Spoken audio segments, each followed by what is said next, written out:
Hello friends, പുതിയൊരു വീഡിയോയിലേക്ക് സ്വാഗതം.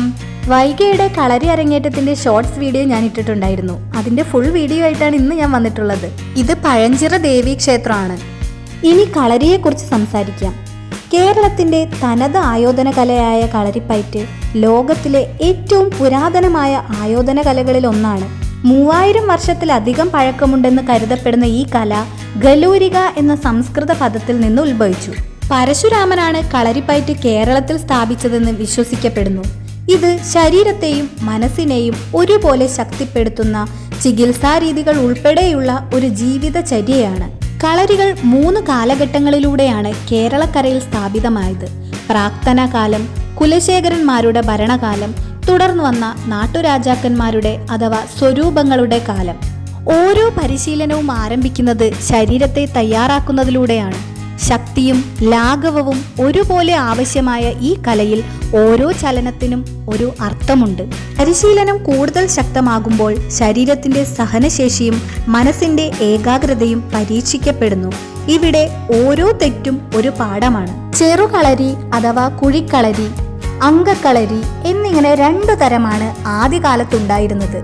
ആദ്യത്തേത് കളരിപ്പയറ്റ് ശാസ്ത്രീയമായി അഭ്യസിപ്പിക്കുന്ന പരിശീലന കേന്ദ്രങ്ങളാണ്. അംഗം വെട്ടലിന്റെ ആവശ്യത്തിലേക്കാണ് അങ്കക്കളരി. എല്ലാവർക്കും സൗകര്യപ്രദമായ നിലയിൽ പൊതുസ്ഥലത്ത് താൽക്കാലികമായി നിർമ്മിക്കപ്പെടുന്ന അങ്കക്കളരിയിൽ വെച്ചാണ് തർക്കങ്ങൾ പരിഹരിക്കുന്നതിനായുള്ള അംഗം വെട്ടിയിരുന്നത്. തർക്കത്തിൽ ഉൾപ്പെടുന്ന കക്ഷികൾ അവരവർക്കായി അംഗം വെട്ടാനുള്ള പോരാളികളെ ഏർപ്പാട് ചെയ്യുന്നു. ജീവഹാനി സാധാരണയായതിനാൽ അംഗം വെട്ടുന്നവർക്ക് വൻ തുക പ്രതിഫലം നൽകേണ്ടിയിരുന്നു. തുടർന്ന് നിശ്ചിത സ്ഥലത്ത് മുൻകൂട്ടി തീരുമാനിച്ച സമയത്ത് ഇരു കക്ഷികളുടെയും പോരാളികൾ അങ്കത്തട്ടിൽ ഏറ്റുമുട്ടുന്നു. അങ്കത്തിൽ ജയിച്ച പോരാളിയുടെ കക്ഷിയാണ് ജയിച്ചതായി പ്രഖ്യാപിക്കുക. കളരിപ്പയറ്റുമായി ബന്ധപ്പെട്ട ചില പ്രതിഷ്ഠാദി സങ്കല്പങ്ങൾ എന്തൊക്കെയാണെന്ന് നോക്കാം. കളരിപ്പയറ്റ് അഭ്യസിപ്പിക്കുന്ന കളരിയുടെ ചില പ്രത്യേക സ്ഥാനങ്ങൾ ഗുരുഭൂതന്മാർക്കായും ആരാധനാ മൂർത്തികൾക്കുമായി സങ്കല്പിക്കപ്പെട്ടിരിക്കുന്നു. ചില സങ്കല്പങ്ങൾക്കായി പ്രത്യേക പീഠങ്ങൾ അഥവാ തറകൾ അതത് സ്ഥാനങ്ങളിൽ നിർമ്മിക്കുന്നു. ഇതിലൊന്നാമത്തേതാണ് പൂത്തറ. കളരിയിലെ ഏറ്റവും പ്രധാന സങ്കല്പമായ കളരി പരദേവതയുടെ സ്ഥാനമാണിവിടം. കളരിയുടെ തെക്കു പടിഞ്ഞാറേ മൂലയിലാണ് പൂത്തറ. മൂലാധാരത്തിൽ ആരംഭിച്ച് സ്വാധിഷ്ഠാനം, മണിപൂരകം, അനാഹതം, വിശുദ്ധി, ആജ്ഞ എന്നിങ്ങനെ 6 ആധാരങ്ങളിലൂടെയുള്ള കുണ്ടലിനിയുടെ യാത്രയുടെ സൂചന പൂത്തറയിലുണ്ട്. 7 പടികളുള്ള പൂത്തറയിലെ 6 പടികളും 6 ആധാരങ്ങളെ പ്രതിനിധാനം ചെയ്യുന്നു. 7ാമത്തെ പടി മണിത്തറ, മണിപീഠം, 7ാം തൃപ്പടി എന്നെല്ലാം അറിയപ്പെടുന്നു. 7 വിരൽ നീളമുള്ളതും ഒരു കൂമ്പാകൃതിയിൽ ചെത്തിയെടുത്തതുമായ ഒരു കല്ല് മണിത്തറയിൽ കളരി പരദേവതയെ സങ്കല്പിച്ചുകൊണ്ട് പ്രതിഷ്ഠിക്കുന്നു. അടുത്തതാണ് ഗണപതിത്തറ. ഗണപതി പീഠം അഥവാ ഗണപതി തറ ഗണപതിക്കായുള്ള സങ്കല്പസ്ഥാനമാണ്. അടുത്തതാണ് നാഗത്തറ. പൂത്തറയുടെയും ഗണപതി തറയുടെയും ഇടയിലാണ് നാഗത്തറ. ഇവിടെ നാഗപ്രതിഷ്ഠാ സങ്കല്പം മാത്രമാണുള്ളത്, പ്രത്യേക പീഠമില്ല. അവസാനമായി ഗുരുപീഠങ്ങൾ. ഗണപതി തറയ്ക്ക് വടക്കായി മരം കൊണ്ടുണ്ടാക്കിയതും 4 കാലുകൾ ഉള്ളതുമായ 2 പീഠങ്ങൾ സ്ഥാപിക്കുന്നു. ആദ്യ പീഠം 4 സമ്പ്രദായ ഗുരുക്കന്മാരെയും 21 ഉപഗുരുക്കന്മാരെയും സങ്കല്പിക്കാനുള്ളതാണ്. അതത് കളരിയിലെ പ്രധാന ഗുരുനാഥന്മാരുടെ ഗുരുഭൂതന്മാരെ സങ്കല്പിക്കാനാണ് 2ാമത്തെ പീഠം. ഇവയ്ക്ക് പുറമെ ധനുക്കോണിലും മീനക്കോണിലും മിഥുനക്കോണിലും യഥാക്രമം അന്തിവീരൻ, ഭദ്രകാളി, വേട്ടയ്ക്കൊരു മകൻ എന്നീ ദേവതാ സങ്കല്പങ്ങൾ ഉണ്ടെങ്കിലും പ്രത്യേക പീഠങ്ങളില്ല. കൂടാതെ അഷ്ടദിക്പാലകരെ കളരിയിലെ 8 ദിക്കിലും പൂവിട്ട് ആരാധിക്കുന്നു. ഇനി കളരി മുറകൾ എന്തൊക്കെയാണെന്ന് നോക്കാം. പ്രധാനമായും 4 ശൈലികളാണ് കളരിപ്പയറ്റിലുള്ളത്. തെക്കൻ രീതിയും വടക്കൻ രീതിയും മധ്യ കേരള രീതിയും തുളുനാടനും. വടക്കൻ രീതി കൂടുതൽ അനുക്രമങ്ങളും ഒഴുക്കുമുള്ള സങ്കീർണവുമായ ശൈലി അനുവർത്തിക്കുമ്പോൾ തെക്കൻ രീതിയാകട്ടെ വേഗതയേറിയ ചെറു നീക്കങ്ങൾക്ക് മുൻതൂക്കം നൽകുന്നു. വടക്കൻ ശൈലി മെയ്യ് കൂടാതെ കൂടുതൽ ആയുധങ്ങൾ ഉപയോഗിക്കുമ്പോൾ തെക്കോട്ടാകട്ടെ മെയ്യുകൊണ്ടുള്ള പ്രയോഗങ്ങളാണ് കൂടുതൽ. തെക്കൻ ശൈലിക്ക് സംഘകാലത്തോളം പഴക്കമുണ്ടെന്ന് വിശ്വസിക്കപ്പെടുന്നു. വെള്ളാളർ, നാടാർമാർ, തേവർമാർ തുടങ്ങിയ സമുദായത്തിൽപ്പെട്ടവരാണ് പ്രധാനമായും മുൻകാലങ്ങളിൽ ഇതനുഷ്ഠിച്ചു വന്നത്. പ്രധാനമായും തമിഴ് ജാതി വിഭാഗങ്ങളിൽ നിന്നാണ് ഇത് തെക്കൻ കേരളക്കരയിൽ എത്തുന്നതും അന്നത്തെ തിരുവിതാംകൂറിൽ ഇന്നത്തെ തമിഴ്നാട്ടിലെ ചില സ്ഥലങ്ങളും ഉൾപ്പെട്ടിരുന്നതും ഇത് തെക്കൻ കേരളത്തിൽ പ്രചരിക്കാൻ കാരണമായി. അഗസ്ത്യമുനിയിൽ നിന്നാണ് തെക്കൻ രീതി വന്നതെന്നാണ് പഴങ്കഥകൾ. തെക്കൻ ശൈലി എന്നത് കളരിപ്പയറ്റായി പറയുന്നുണ്ടെങ്കിലും തെക്കൻ യഥാർത്ഥത്തിൽ തമിഴ് ആയോധന കലകളായ അടിതട, സിലമ്പം, മർമാടി തുടങ്ങിയവയിൽ നിന്ന് തെക്കൻ കേരളത്തിൽ എത്തിയതാണ്. അതുകൊണ്ടാണ് അടിതട, മർമാടി തുടങ്ങിയ പേരുകളും തെക്കൻ ശൈലി പ്രചാരത്തിലുള്ളത്. കളരിപ്പയറ്റ് ശരീരത്തിനും മനസ്സിനും ഉന്മേഷവും ഏകാഗ്രതയും തരുന്നു. ഇത് ശരീരത്തിലെ ദുർമേധസ് മാറ്റി ശരീരത്തിന് ആരോഗ്യവും രൂപവും നൽകുന്നു. ഇത് സത്യത്തിൻ്റെയും ധർമ്മത്തിൻ്റെയും മാർഗം കർശനമായി പാലിക്കണമെന്ന് നിഷ്കർഷിക്കുന്നതും ഉത്തമനായ ഒരു വ്യക്തിയെ രൂപപ്പെടുത്താൻ സഹായിക്കുന്നതുമാണ്. സധർമ്മവും ക്ഷമയും സൽസ്വഭാവവും ബുദ്ധിയും തുടങ്ങി എല്ലാ നല്ല ഗുണങ്ങളുമുള്ള ശിഷ്യന്മാരെ മാത്രമേ ഗുരുക്കന്മാർ ഇതിനിടെ എല്ലാ വശങ്ങളും അഭ്യസിപ്പിച്ചിരുന്നുള്ളൂ. ലോകമാകമാനം വിവിധ തരത്തിലുള്ള ആയോധന കലകൾ നിലവിലുണ്ടായിരുന്നെങ്കിലും കേരളത്തിലെ ആയോധന കലയായ കളരിപ്പയറ്റ് ഇപ്പോഴും സവിശേഷമായി തന്നെ നിലകൊള്ളുന്നു. വിവിധ അലിഖിത നിയമങ്ങളാൽ കളരിപ്പയറ്റ് മനുഷ്യകുലത്തിന് സത്യത്തിൻ്റെയും ധർമ്മത്തിൻ്റെയും നീതിയുടെയും ഉന്നത മൂല്യങ്ങൾ കൂടി പരിശീലിപ്പിച്ചിരുന്നു. സ്ത്രീകളോടും കുട്ടികളോടും വൃദ്ധരോടും അക്രമം പാടില്ലെന്ന് കളരിപ്പയറ്റ് നിഷ്കർഷിക്കുന്നു. അധർമ്മത്തിന് വേണ്ടി പോരാടാൻ പാടില്ല. ആയുധമില്ലാത്തവനോട് ആയുധസമേതം പോരാടാൻ പാടില്ല. ചതിപ്രയോഗങ്ങൾ കളരിപ്പയറ്റ് അനുവദിക്കുന്നുമില്ല. കളരിയിലെ ഓരോ പഠനത്തിനും ഒരു പ്രയോഗവശമുണ്ട് എന്ന് ചുരുക്കം. ചില ആളുകൾക്ക് അറിയുകയുള്ളൂ. ഇതിന് കരമേറ്റം എന്നൊക്കെ വടകരയിൽ പറയാറുണ്ട്. ഉദാഹരണത്തിന് കൈ തൊഴുത് മാറിന് പിടച്ചു. ഇതിൽ മനുഷ്യ ശരീരത്തിലെ ഒട്ടുമിക്ക മർമ്മഭാഗങ്ങളും കൂപ്പിയ രണ്ടു കൈകൾക്കിടയിൽ ഒളിപ്പിച്ചു വെച്ച പ്രതിരോധത്തിനും ആക്രമണത്തിനുമുള്ള സാധ്യതകൾ അന്തർലീനമായി കിടക്കുന്നു. പ്രയോഗവശങ്ങൾ പഠിക്കാത്തവർക്ക് കളരി ഒരു വ്യായാമമുറ മാത്രമായി ചുരുങ്ങിപ്പോകുന്നു. കളരിപ്പയറ്റിലെ സമ്പ്രദായങ്ങളും അടിസ്ഥാന അഭ്യാസങ്ങളും എന്തൊക്കെയാണെന്ന് നോക്കാം.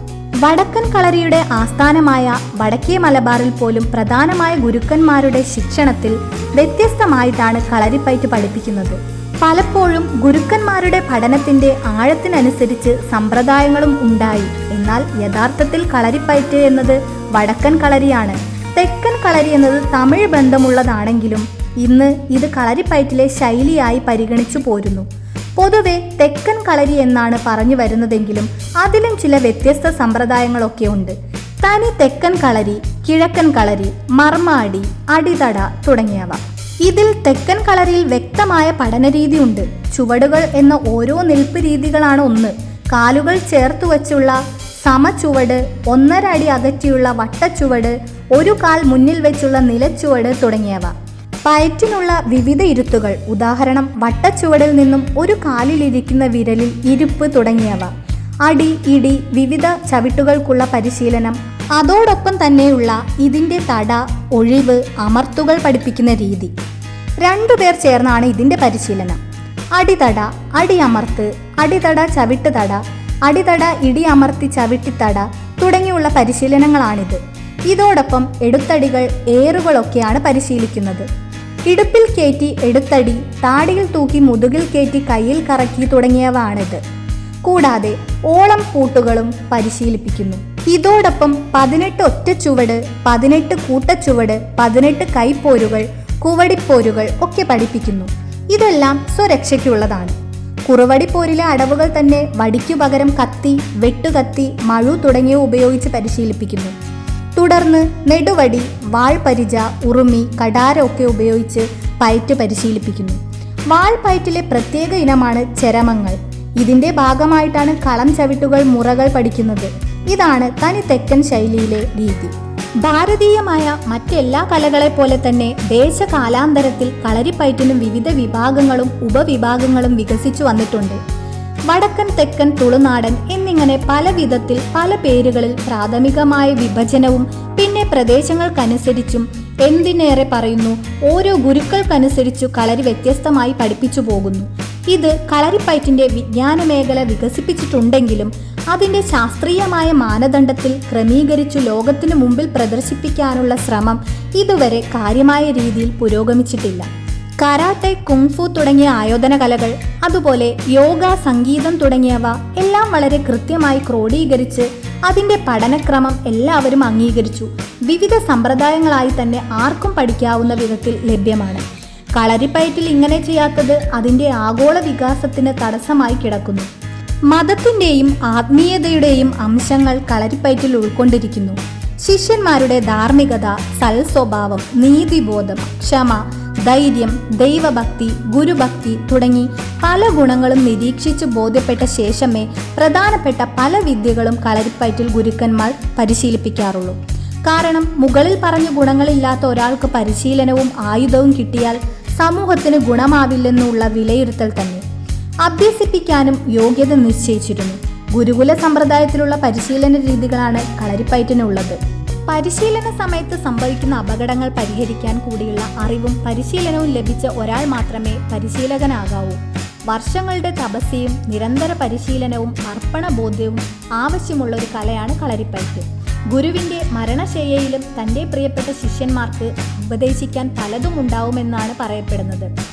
ആചാരനിഷ്ഠകൾ പാലിച്ച് നിശ്ചിത അളവുകൾക്കനുസരിച്ച് തയ്യാറാക്കിയ കളരിയിൽ പ്രത്യേക വേഷം ധരിച്ചാണ് കളരിപ്പയറ്റ് അഭ്യസിക്കാറ്.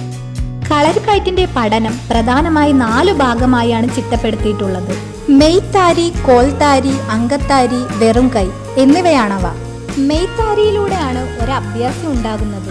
ഇതുതന്നെയാണ് കളരിപ്പയറ്റിലെ പ്രധാന ഭാഗവും. വിവിധ അളവിലുള്ള വടികൊണ്ടുള്ള പരിശീലനവും പ്രയോഗവുമാണ് കോൽത്താരിയിലുള്ളത്.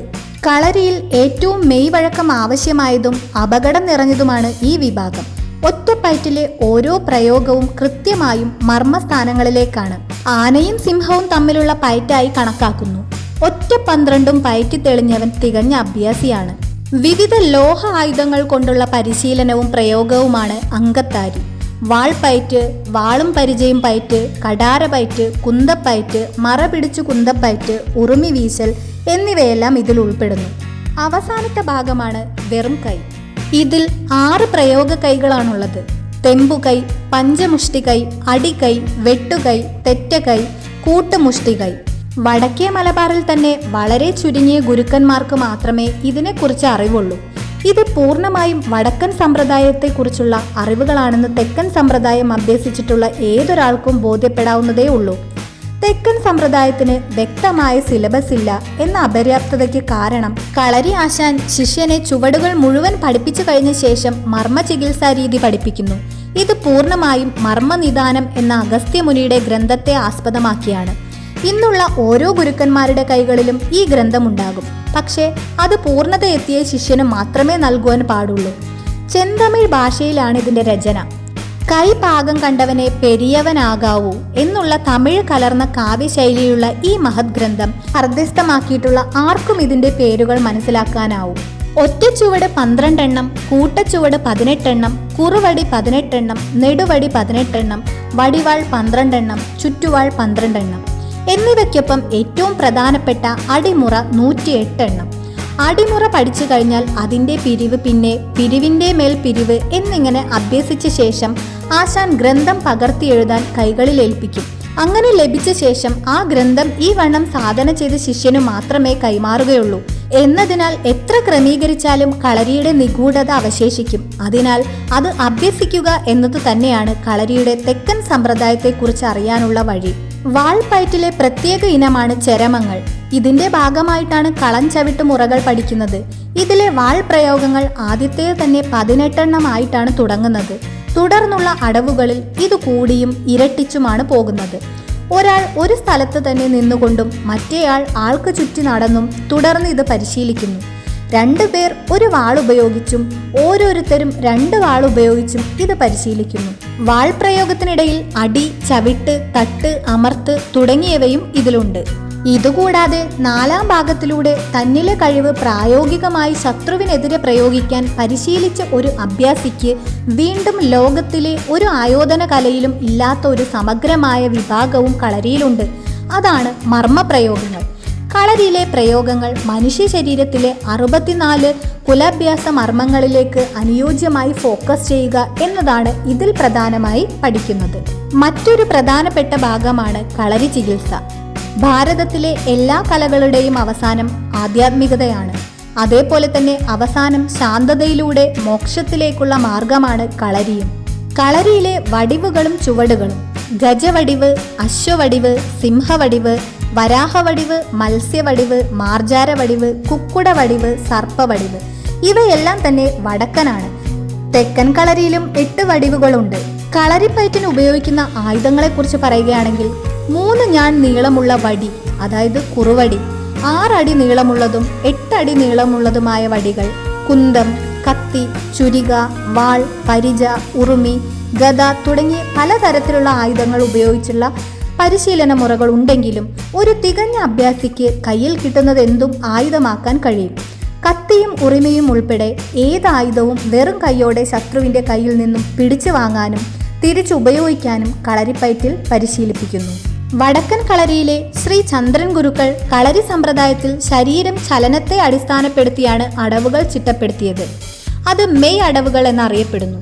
ഈ തെരഞ്ഞെടുത്ത വിശിഷ്ട ശരീര ചലനങ്ങൾ കളരിപ്പയറ്റിൻ്റെ എല്ലാ പഠന വിഭാഗത്തിലും അനുയോജ്യമായ രീതിയിൽ ഉപയോഗിക്കുന്നു. തിരിഞ്ഞു വലിയൽ, വാങ്ങി വലിയൽ, പകർന്നു വലിയൽ, വീതു പുളയൽ, വളയൽ, സൂചിക്കിരിക്കൽ, തോൾ കണ്ടു പൊങ്ങൽ, കുനിഞ്ഞു പൊങ്ങൽ, വളഞ്ഞു പൊങ്ങൽ, ചവിട്ടിപ്പൊങ്ങൽ, തിരിഞ്ഞു പൊങ്ങൽ, കിടന്നു ചാടൽ, പകരി ചാടൽ, പതുങ്ങിച്ചാടൽ, ഓതിരം മറിയൽ, ചരിഞ്ഞു മറിയൽ, കരണം മറിയൽ, അന്തം മലക്കം. അടവുകളെക്കുറിച്ചുള്ള മറ്റു സൂചനകളാണ് ഓതിരം, കടകം, ചടുലം, മണ്ഡലം, വൃത്തചക്ര, സുഗംകാളം, വിജയം, വിശ്വമോഹനം, അന്യോന്യം, സുരജ്ഞയം, ഉപദ്രം, പാടലം, പുരഞ്ജയം, കായവൃത്തി, ശിലാഖണ്ഡം, ഗദാശാസ്ത്രം, അനുത്തമം, ഗദായഘട്ടം. ലോകത്തിലെ എല്ലാ ആയോധന കലകളുടെയും മാതാവാണ് കളരിപ്പയറ്റ് എന്നത് പലപ്പോഴും അത് വളർന്നു വന്ന പ്രാചീന കാലഘട്ടവുമായി ബന്ധപ്പെട്ട് ഏറ്റവും പഴയത് എന്ന നിലയിലാണ് ഹൈലൈറ്റ് ചെയ്യപ്പെടുന്നത്. എന്നാൽ അതിൻ്റെ യഥാർത്ഥ സത്ത അന്വേഷിക്കേണ്ടതുണ്ട്. ഏകദേശം 6 വയസ്സാകുമ്പോൾ കളരിയിൽ വലതുകാൽ വച്ച് ഇറങ്ങി ഗുരുക്കളുടെ കാല് തൊട്ട് വന്ദിച്ച് കളരി വിദ്യ പഠിക്കാൻ തുടങ്ങുമ്പോൾ അത് ഒരു ദീർഘമായ യാത്രയുടെ തുടക്കമാണെന്നുള്ളത് അപ്പോൾ നമുക്ക് മനസ്സിലാവുകയില്ല. അഷ്ടദിക്പാലകന്മാർ ചുറ്റപ്പെട്ട കളരി നിലത്തിൽ പടിഞ്ഞാറേ മൂലയിൽ പൂത്തറയിൽ തുടങ്ങി നാഗഗുരു ആയുധതറകളുടെ സ്ഥൂലവും പിന്നെ സൂക്ഷ്മവുമായ അർത്ഥതലങ്ങൾ ഉൾക്കൊള്ളുന്ന പ്രതിഷ്ഠാ സങ്കല്പങ്ങൾ, അതിനനുസരിച്ചുള്ള വണക്കങ്ങൾ, ആത്യന്തിക സത്യസാക്ഷാത്കാരത്തിൻ്റെ ഓർമ്മപ്പെടുത്തലാണ്. അപ്പോൾ ഒരു കളരി വിദ്യാർത്ഥി എന്ന നിലയിൽ കളരിപ്പയറ്റിലെ ആധ്യാത്മികത എന്നും ഗവേഷണ കൗതുകം നിലനിർത്തിക്കൊണ്ടേയിരിക്കുന്നു. പിന്നെ കാലും കൈയും ശരീരവും പാദം മുതൽ ശിരസ്സു വരെ ഏറ്റവും ആയാസകരമായ ചലനത്തിന് വേണ്ടിയുള്ള വിവിധ രീതിയിലുള്ള പരിശീലനവും ഉൾപ്പെടുന്നു. കൂടാതെ വടിവുകളും ചുവടുകളും ചാട്ടങ്ങളും മറിയലുകളും മലക്കങ്ങളും ഉൾപ്പെടെ നിലയിൽ നിന്നും നിലവിട്ടുള്ള അഭ്യാസങ്ങൾ, ഇതെല്ലാം ഉൾപ്പെടുത്തിയാണ് മെയ് അഭ്യാസം ചിട്ടപ്പെടുത്തിയിട്ടുള്ളത്. ഇതിലൂടെ ശരീരം അതിൻ്റെ ഏറ്റവും ഉയർന്ന ആയാസകതയും നേടി മെയ് കണ്ണായി പരിവർത്തനം ചെയ്യപ്പെടുന്നു. ശരീര പരിവർത്തനത്തിന് ആക്കം കൂട്ടാൻ വിവിധ രീതിയിലുള്ള ഉഴിച്ചിൽ കളരിയിൽ ചെയ്തു വരുന്നു. പിന്നെ കോൽത്താരി, അങ്കത്താരി എന്നിവയിലൂടെ മരലോഹ ആയുധങ്ങളുടെ എല്ലാ പഠനങ്ങളും കഴിഞ്ഞ് മെയ് അഭ്യാസത്തിലൂടെ ആയാസകരമായ ശരീരത്തിൽ വിവിധ ആയുധങ്ങൾ ചേരുമ്പോൾ അതിൽ നിന്നുണ്ടാകുന്ന ആയോധന പ്രയോഗ മികവ് പറഞ്ഞറിയിക്കാൻ കഴിയുകയില്ല. ഇതും കഴിഞ്ഞ് വെറും കൈ പരിശീലനത്തിലേക്ക് പോകുമ്പോൾ ശരീരം പ്രയോഗങ്ങൾ താങ്ങാനുള്ള കരുത്ത് ഉണ്ടാക്കിയെടുക്കേണ്ടതാണ്. അതിന് ശരീരമാസകലം മെയ്ക്കരുത്തുകൾ പരിശീലിക്കേണ്ടതാണ്. പ്രധാനപ്പെട്ട 12 മെയ്ക്കരുത്തുകളെങ്കിലും ചെയ്ത് പ്രത്യേക ഭക്ഷണക്രമം അടക്കം ചെയ്ത് ശരീരം കാരിരുമ്പ് പോലെ കരുത്തുറ്റതാകണം. മെയ്ക്കരുത്തുകൾ പരിശീലിക്കുന്നതിലൂടെ ആയാസകരമായ ശരീരം വലിഞ്ഞു മുറുകുമ്പോൾ അതിൻ്റെ നീക്കത്തിൽ നിന്നുണ്ടാകുന്ന പ്രയോഗങ്ങൾക്ക് എത്രയോ മടങ്ങ് പ്രഹരശേഷി കൂടുതൽ കൈവരിക്കുകയും ചെയ്യുന്നു. കൂടാതെ നമ്മുടെ ശരീരത്തിൽ മനസ്സുകളുടെ കരുത്തിൽ ഒരു സംരക്ഷണ വലയം ഉണ്ടാവുകയും ചെയ്യുന്നു. കളരിപ്പയറ്റിലെ വെറും കൈ അഭ്യാസത്തിലൂടെ ആയുധങ്ങളില്ലാതെ പല നിലയിലുള്ള അഭ്യാസ പരിശീലനം ലോകത്തിലെ ഏത് കലകളോടും കിടപിടിക്കുന്നതാണ്. ഇതിനപ്പുറം കളരി നമ്മോട് പറയുന്നു, ഏത് പ്രയോഗങ്ങൾക്കും ഒരു ലക്ഷ്യസ്ഥാനം വേണം. അതിനുവേണ്ടി മർമ്മങ്ങളും അതിൻ്റെ പ്രയോഗങ്ങളും അതിൻ്റെ മറുകൈയും പഠിപ്പിക്കുന്നു. തടവിലൂടെ വരെ മർമ്മപ്രയോഗങ്ങൾ സാധ്യമാണ്. പല ഗോത്രങ്ങളിലൂടെ കടന്നു വന്ന പല കായികാഭ്യാസങ്ങളും ഇവിടെയുണ്ട്. ഉദാഹരണം ദ്രോണം പള്ളി, ഒടിമുറിശ്ശേരി, കൈക്കുത്തിപ്പയറ്റ്, തുളുനാടൻ സമ്പ്രദായം, മർമ്മസൂത്രം, വീരസൂത്രം. ഇനിയും ഇവിടെ മറഞ്ഞുപോയ നിരവധി സമ്പ്രദായങ്ങളുണ്ട്. ഈ കായികാഭ്യാസങ്ങളിലെല്ലാം 18 അടവുകളുണ്ട് എന്നാണ് പറയപ്പെടുന്നത്. ഓരോ പയറ്റുമുറകൾക്കും 18 അടവുകളുണ്ട് എന്നും മറ്റഭിപ്രായമുണ്ട്. ഒരു നിശ്ചിത വാക്കുകളിലോ എഴുത്തുകളിലോ മറ്റു മുഖേനയുള്ള ഏതെങ്കിലും രീതിയിലോ നമുക്ക് 18 അടവുകളെ ഇവിടെ ചിത്രീകരിക്കാൻ കഴിയുകയില്ല.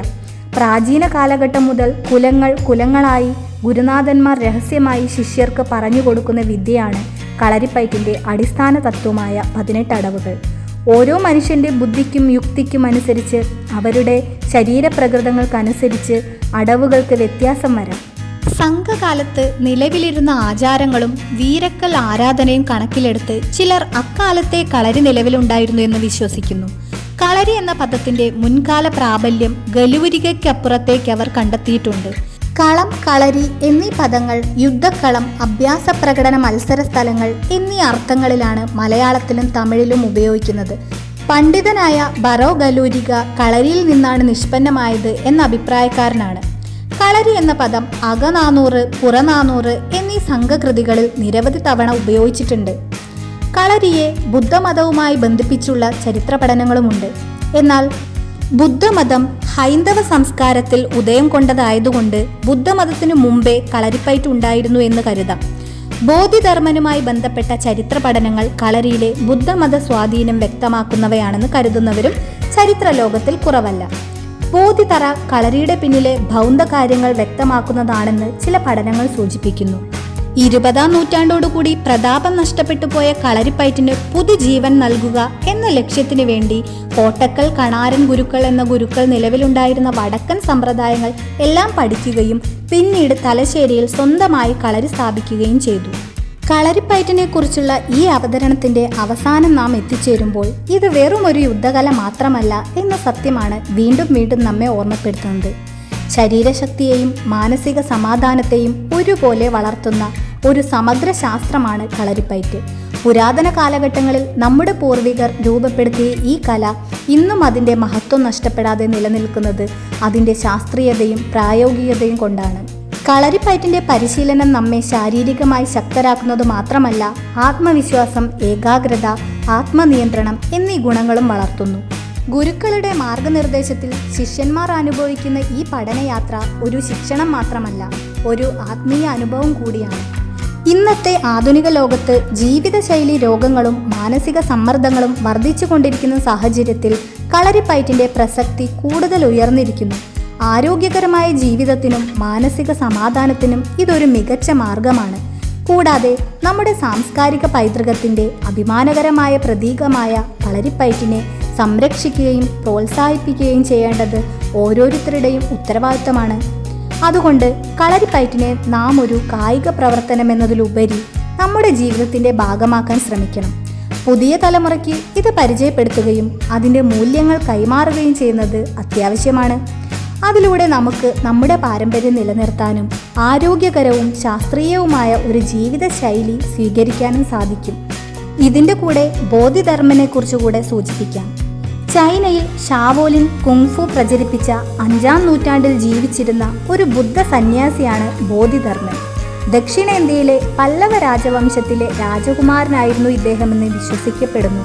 ബോധിധർമ്മൻ തെക്കേ ഇന്ത്യയിലെ, പ്രത്യേകിച്ച് കേരളത്തിലെ പരമ്പരാഗത ആയോധന കലയായ കളരിപ്പയറ്റ് പരിശീലിച്ചിരുന്നു. അദ്ദേഹം ചൈനയിലെ ഷാവോലിൻ ആശ്രമത്തിൽ എത്തിയപ്പോൾ അവിടുത്തെ സന്യാസിമാർക്ക് ശാരീരികവും മാനസികവുമായ ഉന്മേഷത്തിനായി ഈ ആയോധന മുറകൾ പരിശീലിപ്പിച്ചു നൽകി.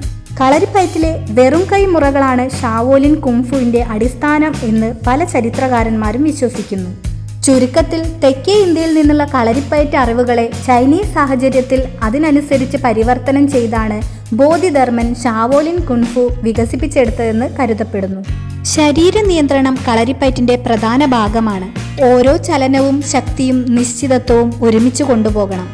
ഓരോ പരിശീലനങ്ങളും തുടങ്ങുന്നത് ശരീരത്തെ തയ്യാറാക്കുന്ന വ്യായാമങ്ങളിലൂടെയാണ്. ശരീരത്തിന്റെ ഫ്ലെക്സിബിലിറ്റിയും ബാലൻസും വർദ്ധിപ്പിക്കാൻ ഇത് സഹായിക്കുന്നു.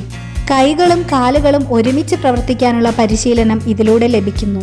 കളരി എന്ന ആയോധന പരിശീലന കേന്ദ്രത്തിൽ അമ്മ ദൈവസങ്കല്പമാണ് ആരാധനാമൂർത്തിയായി പൂജിക്കപ്പെടുന്നത്. ആര്യദേവതയായ ഗലൂരിക ദേവിയാണ് കളരി അധിപയെന്നും തമിഴ് ആചാരമനുസരിച്ച് തമിഴക കൊറ്റവൈ എന്ന രണദേവതയാണ് കളരിയുടെ അധിപയെന്നും വിശ്വസിക്കപ്പെടുന്നു. ഈ അമ്മ ദൈവ സങ്കല്പം തന്നെയാണ് ചണ്ഡിക, ഭദ്രകാളി എന്നീ പേരുകളിൽ അറിയപ്പെട്ടതും. അതെന്തു തന്നെയായാലും രണദേവത അഥവാ യുദ്ധദേവത എന്ന ശക്തമായ രൗദ്രഭാവമുള്ള അമ്മ ദേവി സങ്കല്പമാണ് കളരിയിൽ മുഖ്യ ദേവതാ സങ്കല്പം എന്നത് അനിഷേധ്യമായ ഒന്നാണ്. കളരിയിലെ ഗുരു സങ്കല്പം വളരെയധികം പ്രാധാന്യം അർഹിക്കുന്നു. ആദി ഗുരുവായ പരമശിവനാണ് കളരിയിലെ ഗുരു എന്ന രീതിയിൽ കളരിയിൽ ഗുരുത്തറയുടെ രൂപത്തിൽ പൂജിക്കപ്പെടുന്നത്. കളരി ഗുരു എന്ന സങ്കല്പത്തിൽ പരമശിവനും കളരിയുടെ അധിപ എന്ന നിലയിൽ അമ്മ സങ്കല്പത്തിൽ പാർവതീദേവിയും രുദ്രഭാവത്തിൽ കളരിയിൽ പൊതുവെ അംഗീകരിക്കപ്പെട്ട മുഖ്യ ദേവതകളാണ്. കളരിപ്പയറ്റ് ഒരു യുദ്ധകല മാത്രമല്ല, ഒരു ജീവിത ശൈലിയും കൂടെയാണ്. ശരീരത്തിനും മനസ്സിനും സമത്വം നൽകുന്ന ഈ കല എന്നും നമ്മുടെ സംസ്കാരത്തിന്റെ അഭിമാനമാണ്. അപ്പോൾ ഫ്രണ്ട്സ്, കളരിയെക്കുറിച്ചുള്ള ഈ വിവരണം നിങ്ങൾക്ക് ഇഷ്ടപ്പെട്ടെങ്കിൽ കമന്റ് ചെയ്യണേ. ഈ അഭ്യാസമുറകളെല്ലാം തന്നെ കണ്ടിരിക്കാൻ വളരെ രസകരമായിരുന്നു. അങ്ങനെ അരങ്ങേറ്റവും അഭ്യാസങ്ങളും എല്ലാം കഴിഞ്ഞതിന് ശേഷം അമ്പലത്തിൽ കയറി തൊഴുതു. ഞാൻ ആദ്യമായിട്ടാണ് ഇത്രയും സമയമുള്ള കളരി പ്രകടനങ്ങളൊക്കെ നേരിൽ കാണുന്നത്. എന്തായാലും ഇത് വളരെ നല്ലൊരു അനുഭവമായിരുന്നു. വൈകയും കൂടെ ഉള്ളതുകൊണ്ട് ഒന്നുകൂടെ ഇൻട്രസ്റ്റിംഗ് ആയിരുന്നു. അപ്പോൾ ഫ്രണ്ട്സ്, ഇന്നത്തെ വീഡിയോ ഇത്രയേ ഉള്ളൂ. പുതിയ വീഡിയോ ആയിട്ട് വരുന്നവരേക്കും ടാറ്റാ.